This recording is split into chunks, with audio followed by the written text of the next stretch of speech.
पाठी आपके साथ और बुलेटिन की शुरुआत करेंगे इस वक्त की बड़ी खबर से। धार से आ रही एक बड़ी खबर, जहां पर एक युवक और एक युवती का शव मिलने से हड़कंप मच गया। कुएं से ये दो शव बरामद हुए हैं। आपको बता दें कि एक ही गांव के युवक और युवती रहने वाले बताए जा रहे हैं। पिछले 3 दिन से दोनों लापता थे और इनकी तलाश की जा रही थी, जबकि अब दोनों के शव मिले हैं। आशंका हत्या की जताई जा रही है। जांच में अमझेरा पुलिस जुटी हुई है और ये पूरा घटनाक्रम धार से सामने आया। हत्या की आशंका जताई जा रही है। युवक और युवती का शव मिलने के बाद सनसनी है पूरे इलाके में और साथ ही बताया ये भी जा रहा है कि ये दोनों शव, यानी जो दोनों शव पाए गए हैं, उनका एक ही गांव से कनेक्शन है, वे एक ही गांव के रहने वाले हैं और हत्या की आशंका जताई जा रही है। हत्या किए जाने के बाद शव कुएं में फेंका गया या कुएं में फेंककर हत्या की गई। पुलिस इसकी जांच कर रही है।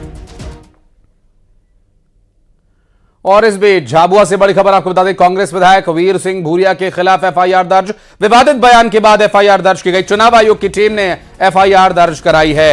बीजेपी प्रत्याशी को लेकर विवादित बयान दिया था और इस पूरे बयान को लेकर चुनाव आयोग की तरफ से एक्शन लिया गया। आपको बता दें कि ये वो वीडियो है जिसमें उन्होंने चोर, डाकू जैसे शब्दों का इस्तेमाल किया था और इस पूरे बयान को लेकर अब कार्रवाई की जाएगी। वीर सिंह भूरिया के खिलाफ एफआईआर दर्ज।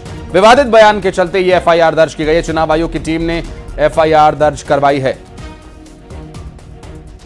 बीजेपी प्रत्याशी को लेकर विवादित बयान दिया गया था और अब आपको बता दें कि वीर सिंह भूरिया के खिलाफ एफआईआर दर्ज की गई। विवादित बयान के बाद ये एफआईआर दर्ज कराई गई है। विवादित बयान भारतीय जनता पार्टी के लोकसभा चुनाव के प्रत्याशी को लेकर दिया गया था।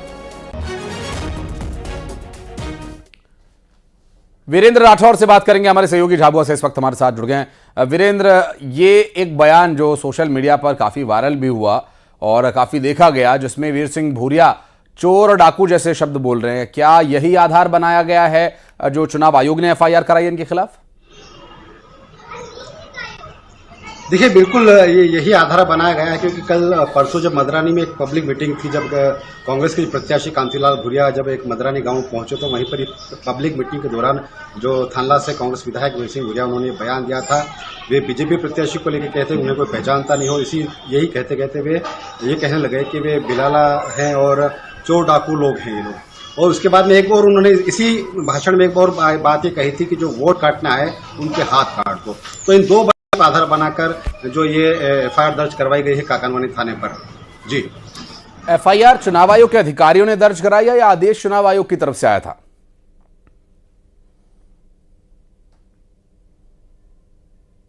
जो काकानवानी थाना प्रभारी है तारा मंडल, इनसे बात हुई थी, उन्होंने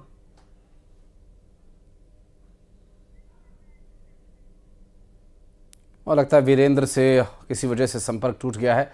और आपको बता दें कि जो एफआईआर दर्ज कराई गई है वो दरअसल इसी तरह के विवादित बयानों को लेकर दर्ज कराई गई है।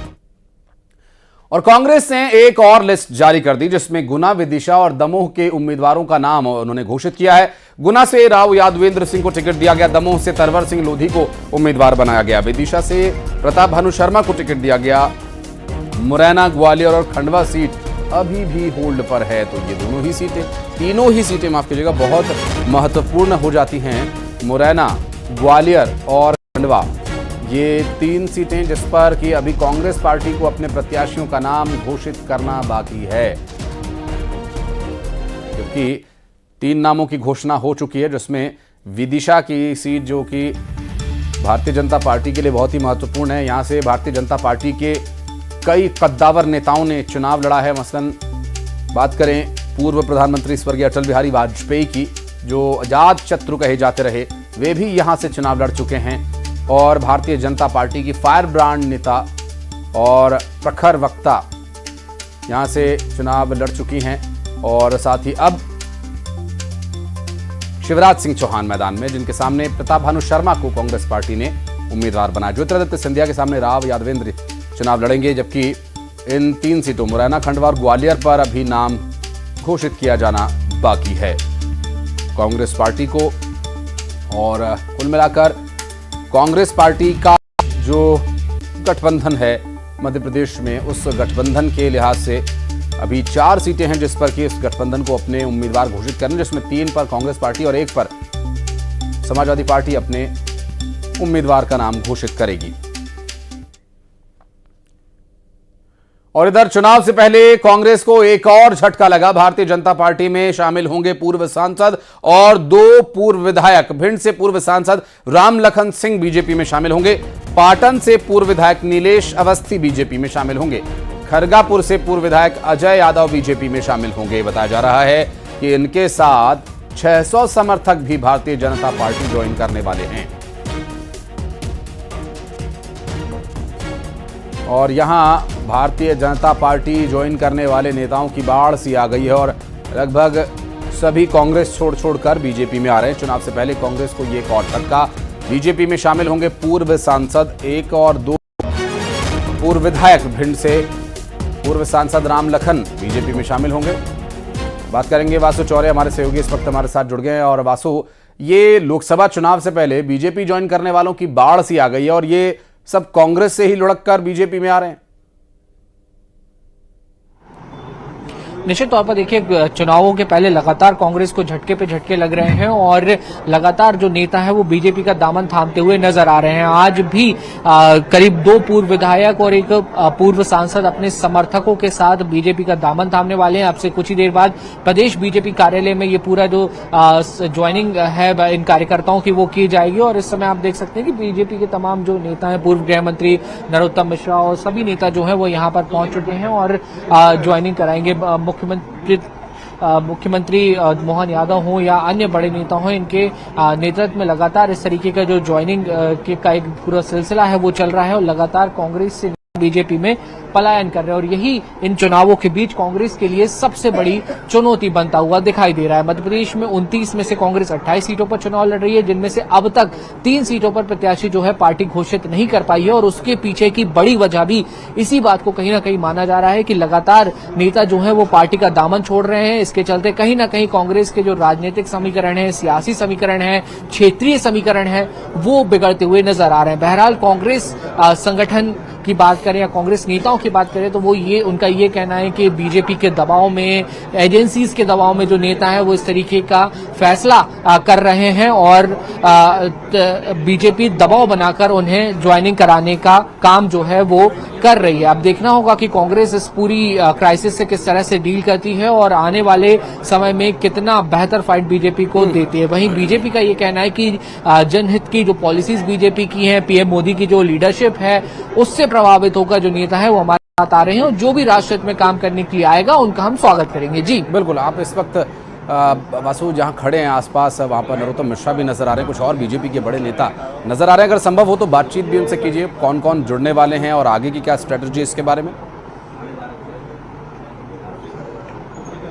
अब बिल्कुल देखिए, अब से कुछ ही देर में जो यहाँ पे सदस्यता है वो दिलाई जाएगी और जो नेता है जो यहाँ पर बीजेपी का दामन थामने के लिए आ रहे हैं वो भी यहाँ पर पहुँच जाएंगे। और फिलहाल जो मुलाकातें हैं बीजेपी के बड़े नेताओं से वो इस वक्त चल रही है। जो शीर्ष नेतृत्व के लोग हैं वो यहाँ पर बीजेपी ऑफिस पहुँच चुके हैं, उनसे बातचीत चल रही है। और अब से कुछ ही देर बाद यहाँ पर जो मंच आपको यहाँ पे सामने नजर आ रहा है, यहाँ पे वो तमाम सारे बड़े नेता पहुंचेंगे। पूर्व विधायक, पूर्व सांसद जो कांग्रेस से बीजेपी ज्वाइन कर रहे हैं, और नरोत्तम मिश्रा भी यहाँ पर थोड़ी देर में उन तमाम सारे नेताओं को लेकर पहुंचने वाले हैं आशीष। लेकिन इस सब के बीच बड़ी चुनौती जो है वो कांग्रेस के लिए लगातार बनती हुई दिखाई दे रही है, क्योंकि एक तो नहीं कई नेता अब तक दामन छोड़ चुके हैं पार्टी का और ये सिलसिला जो है वो थमता हुआ नजर नहीं आ रहा, दिखाई नहीं दे रहा। मध्य प्रदेश के सभी अंचलों की अगर आप बात करें, महाकौशल की बात हो, विंध्य की बात हो, निमाड़ की बात हो, मालवा की बात हो, सभी जगहों से लगातार इस तरीके की जो तस्वीरें हैं वो सामने आई हैं। भोपाल से भी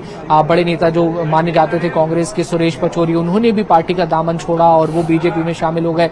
उनके साथ भी कई समर्थक जो है वो बीजेपी में शामिल हुए थे। तो ये एक कांग्रेस के लिए बड़ी मुसीबत का सबब, बड़ी चुनौती का सबब जो है वो लगातार बना हुआ है। और बीजेपी का ये दावा है कि ये सिलसिला जो है वो यूं ही थमने वाला नहीं है, ये इसी तरह से जारी रहेगा। और अगर ये सिलसिला ऐसे ही चलता रहता है तो कहीं ना कहीं कांग्रेस के लिए आने वाले समय में परेशानियां जो हैं वो और भी ज्यादा बढ़ जाएंगी। जी, यहाँ प्रेस कॉन्फ्रेंस भी होगी, मीडिया से भी मुखातिब होंगे वो नेता, या फिर सदस्यता ग्रहण करने का ही कार्यक्रम है? और अगर प्रेस कॉन्फ्रेंस है तो क्या कोई समय तय हुआ है उसका?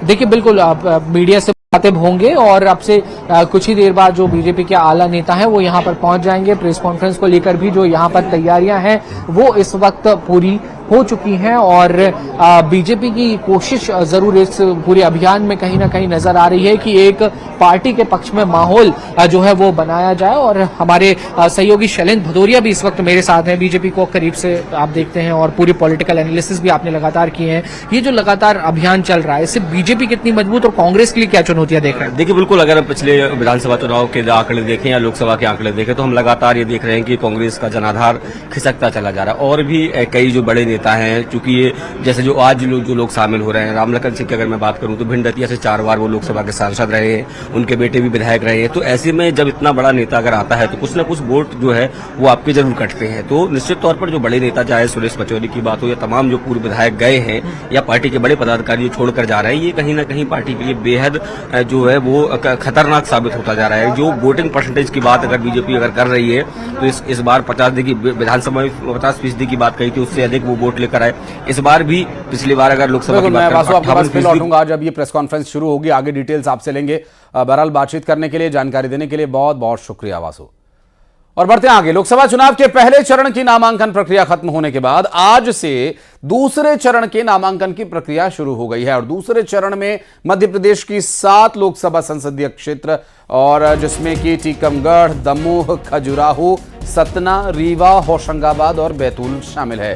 तो वहीं दूसरे चरण में छत्तीसगढ़ की 3 लोकसभा सीटों पर मतदान होना है, जिसमें राजनांदगांव, कांकेर, महासमुंद शामिल हैं। और इस चरण के लिए अधिसूचना 28 मार्च यानी आज जारी हो चुकी है। आज से ही नामांकन पत्र दाखिल किए जा रहे हैं। नामांकन पत्र दाखिल करने की अंतिम तिथि 4 अप्रैल है, जबकि नामांकन पत्रों की स्क्रूटनी 5 अप्रैल को की जाएगी। प्रत्याशी 8 अप्रैल तक अपने नाम वापस ले सकेंगे और फिर वो दिन आएगा जिसका सभी को इंतजार है, 26 अप्रैल, जब दूसरे चरण का मतदान होना है। और दूसरे चरण में कई दिग्गजों की साख दांव पर लगी होगी। खजुराहो से वीडी शर्मा तो सतना से 4 बार के सांसद और बीजेपी उम्मीदवार गणेश सिंह, छत्तीसगढ़ के राजनांदगांव से पूर्व सीएम भूपेश बघेल जैसे दिग्गज नेता मैदान में हैं और आज से इनके लिए नामांकन की प्रक्रिया शुरू हो गई है।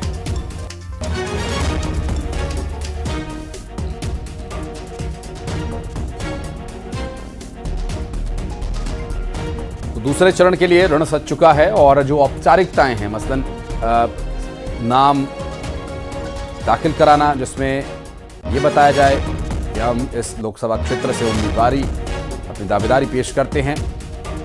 इसके बाद नामांकन की प्रक्रिया खत्म होने के बाद स्क्रूटनी का काम है, जिसमें कि नामांकन पत्रों की जांच होगी, सभी तथ्य खंगाले जाएंगे और उसके बाद 8 अप्रैल तक प्रत्याशी अपने नाम वापस ले सकते हैं। क्योंकि 4 अप्रैल को नामांकन की प्रक्रिया संपन्न होने के बाद 5 से 8 तारीख तक नामांकन पत्रों की जांच होगी। चुनाव आयोग के अधिकारी हर स्तर पर उम्मीदवारों का जो पर्चा भरा जाता है, जो फॉर्म भरा जाता है, उस फॉर्म की जांच करते हैं।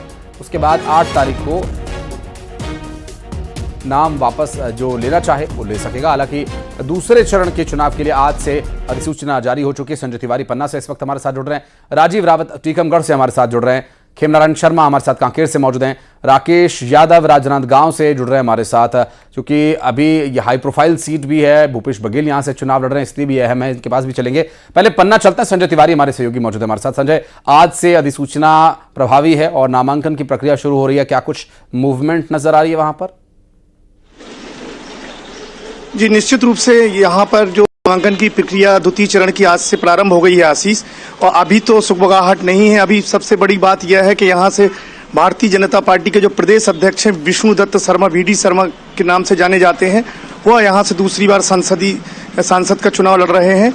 भाजपा ने उन्हें अपना प्रत्याशी डिक्लेयर किया है। और सबसे बड़ी बात यह है कि कांग्रेस और सपा का जो गठबंधन हुआ है तो यह सीट सपा के पाले में गई है और सपा ने अभी तक यहाँ से कोई भी उम्मीदवार घोषित नहीं किया है। हालांकि जन चर्चाएं गर्म हैं कि यहाँ से अभिषेक बच्चन या जया बच्चन या कोई भी वरुण गांधी को सपा सोच रही है लाने की। इस तरीके से कई हाई प्रोफाइल नेताओं को उतारने की सपा सोच रही है। हालांकि विष्णुदत्त शर्मा 5 लाख वोटों से विजयी प्राप्त किए थे और विष्णुदत्त शर्मा का मोरल इतना हाई है कि वो सोच रहे हैं कि इस बार तो सपा मैदान में है तो कांग्रेस नहीं है मैदान में, तो बहुत सपा के शुक्रिया कारण वो आपका पूरा इस पूरे मामले पर जानकारी देने के लिए। आप बने रहे हमारे साथ। राजीव रावत हमारे साथ टीकमगढ़ से मौजूद है। राजीव, अभी क्या मूवमेंट ग्राउंड जीरो पर नजर आ रहा है, चूंकि अब से नामांकन पत्र भरने का काम शुरू होगा और 5 तारीख तक ये चलेगा?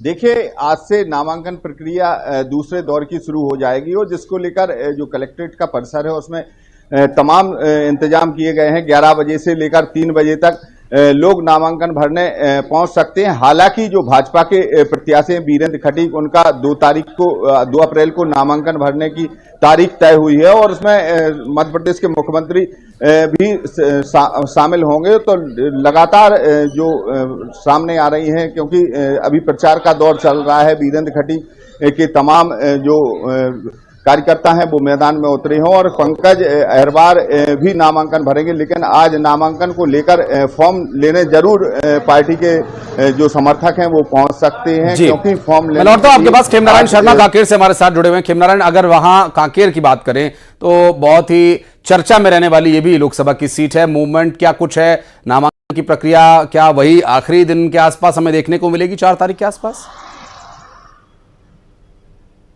जी देखिए, आज दूसरे चरण की जो नामांकन प्रक्रिया है वो आज कांकेर में शुरू होने जा रही है। आज से जो है प्रत्याशी अपना नाम निर्देशन फॉर्म खरीद सकते हैं और अपना नामांकन जमा भी कर सकते हैं। तो आपको मैं बता दूं कि कांकेर लोकसभा में प्रमुखतः जो है भाजपा और कांग्रेस के बीच में ही सीधी टक्कर देखने को मिलती है। तो भाजपा की पूरी तैयारी है।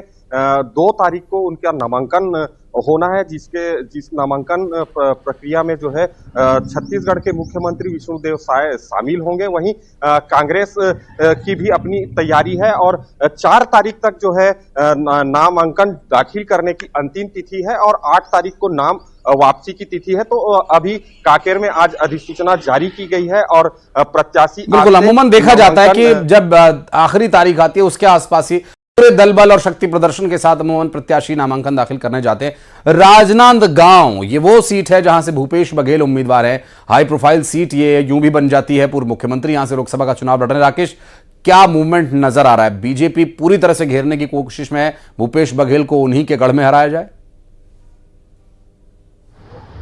जी हाँ, निश्चित ही कह सकते हैं। हालांकि तो राजनांदगांव सीट पिछले 3 से 4 पंचवर्षीय से बीजेपी का गढ़ रहा है। उससे पहले हालांकि ये कांग्रेस का गढ़ रहा है, लेकिन बीजेपी पूरी कोशिश कर रही है कि पूर्व मुख्यमंत्री जो भूपेश बघेल हैं उनको घेरा जाए। और दूसरी बार चुनावी मैदान में बीजेपी ने संतोष पांडे को उतारा है। अभी वो सांसद हैं, यहाँ के वर्तमान सांसद हैं, वो चुनावी मैदान में है, संतोष पांडे। तो कहीं ना कहीं जो बीजेपी की ये रणनीति है कि पूर्व मुख्यमंत्री भूपेश बघेल है उसे घेरा जाए और बीजेपी को यह सीट में एक बार फिर बढ़त दिलाई जाए और जो बीजेपी का जो लगातार इस सीट में कब्जा रहता है उसे बीजेपी चाहेगी कि वो बरकरार रखे।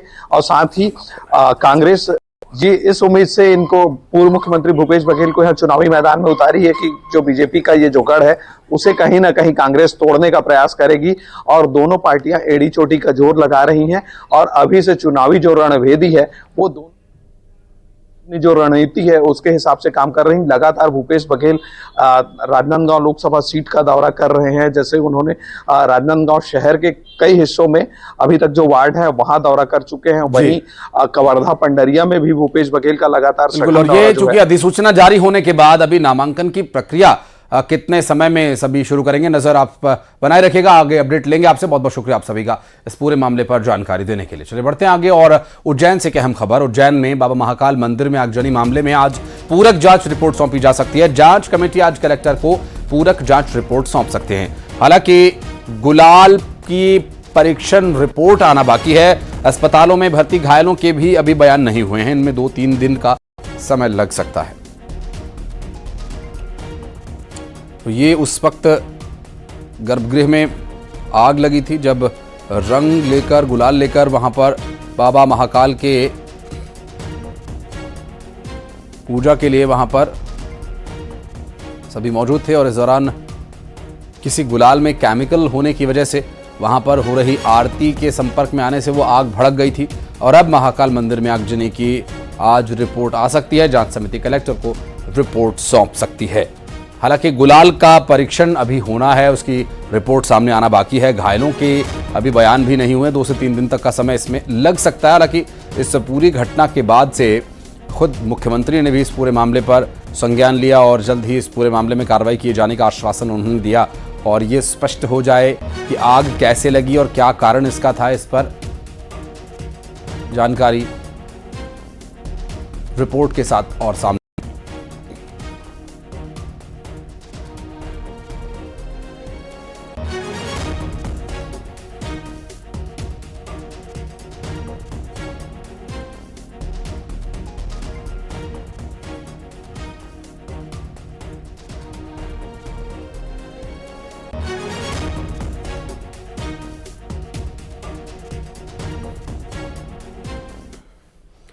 और रायपुर से सीएम साय का पलटवार, बघेल के ट्वीट पर सीएम साय का पलटवार, विष्णुदेव साय का सोशल मीडिया पर पोस्ट। कुछ लोग दुष्प्रचार कर रहे हैं कि पीडीएस संबंधित पिछली सरकार की योजनाओं को बंद कर दिया गया है। पहली बात यह कि पिछली सरकार ने पूर्ववर्ती बीजेपी सरकार की जनहितैषी योजनाओं का ही नाम बदलकर उसे आगे बढ़ाया था। पीडीएस से संबंधित सभी लाभ यथावत जारी हैं।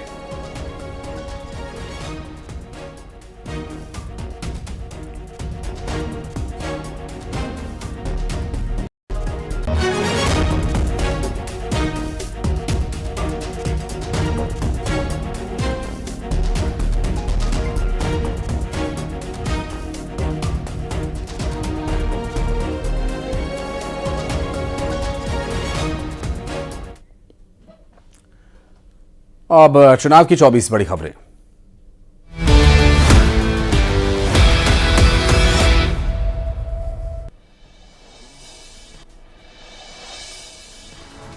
कंगना रनौत पर अमर्यादित टिप्पणी को लेकर सुप्रिया श्रीनेत को बड़ा भारी। कांग्रेस आलाकमान ने महाराजगंज सीट से सुप्रिया श्रीनेत का टिकट काटा। इलेक्शन कमीशन ने भी थमाया है नोटिस। दुर्ग में कांग्रेस के 2 पार्षदों को नोटिस, अनुशासनहीनता के आरोप में जारी किया गया नोटिस। कोरबा में बीजेपी में शामिल हुए कांग्रेस के नेता नरेश देवांगन। जगदलपुर में कांग्रेस संगठन में बड़ी हलचल। महापौर के भाजपा ज्वाइन करने के बाद जिला कांग्रेस संगठन ने सभी पार्षदों को जिला अध्यक्ष ने लगाया गंभीर आरोप। लोकसभा चुनाव के दूसरे चरण के लिए आज से नामांकन। मध्य प्रदेश के साथ छत्तीसगढ़ की 3 सीटों पर दाखिल होंगे पर्चे। कांग्रेस की एक और लिस्ट जारी। मध्य प्रदेश के लिए 3 उम्मीदवारों के नाम का ऐलान। गुना, दमोह और विदिशा से कैंडिडेट घोषित। भोपाल में सीएम डॉक्टर मोहन यादव का तूफानी दौरा। अशोकनगर और छतरपुर में करेंगे प्रचार। कवर्धा के दौरे पर डिप्टी सीएम विजय शर्मा लोगों से करेंगे संवाद। बीजेपी ने चुनाव प्रभारियों की नियुक्ति की। नितिन नबीन को छत्तीसगढ़ की जिम्मेदारी। महासमुंद में चुनाव की तारीखों को लेकर ऐलान। दूसरे चरण के लिए 26 अप्रैल से डाले जाएंगे वोट। जबलपुर से नामांकन की रोचक तस्वीर आई सामने। नामांकन के आखिरी दिन पर्चा दाखिल करने पहुंचे यूनाइटेड प्रेसिडेंट ऑफ एशिया के प्रेसिडेंट।